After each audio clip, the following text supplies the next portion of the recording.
Hello, hello সবাই কেমন আছো? আশা করি ভালো আছো। আমিও ভালো আছি। দেখো আমাদের শিউলি ফুল ফুটতে শুরু করে দিয়েছে একটু, একটু করে। তো মেয়ে সকালবেলা শিউলি ফুল কুড়িয়ে নিচ্ছে আর এদিকে তারপরে ও ব্রাশ করে নিল। আগামীকাল বৃহস্পতিবার ছিল যেহেতু নিরামিষ সব রান্নাবান্না হয়েছিল। ভাত, ডাল, পোস্ত, চিচিঙে ভাজা। বর নিয়ে চলে গেল। এইদিকে মেয়েকে খাইয়ে দিলাম নাহলে দেরি হয়ে যাবে। আর আমি জামাটা আয়রন করে দিচ্ছি। ও বেঙ্গলিরা দেখে নিচ্ছিল কারণ ওদের এখন ক্লাস টেস্ট চলছে। তারপরে বাপির সাথেও বেরিয়ে পড়লো স্কুলে রেডি হয়ে সবাই একদম। যে যার আমি কাজে আমার লেগে গেল, কাজে এবার এবার আমি লেগে আমার কাজে লেগে পড়লাম। পড়ি।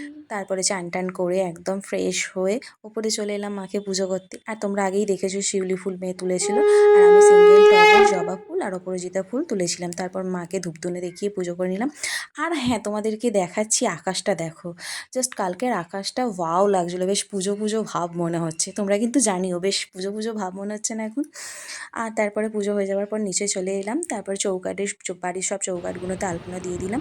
তারপর স্টুডেন্ট আমার পড়তে চলে এলো, ওকে পড়িয়ে তারপরে রেস্ট নিয়ে একটুখানি বাপি আর আমি দুজনে মিলে খেতে বসে গেলাম। তোমরা সবাই জানো আমরা দুজন খাই, কারণ কাউকে পাই না সারা সপ্তাহে, সানডে ছাড়া আমরা একসাথে 4 জন নাহলে খেতে পারি না।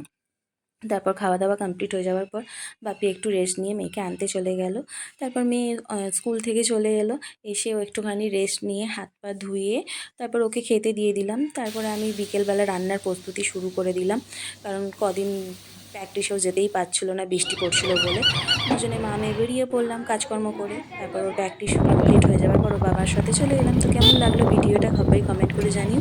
আর ভালো লাগলে অবশ্যই লাইক কমেন্ট শেয়ার করে দিও। Bye bye.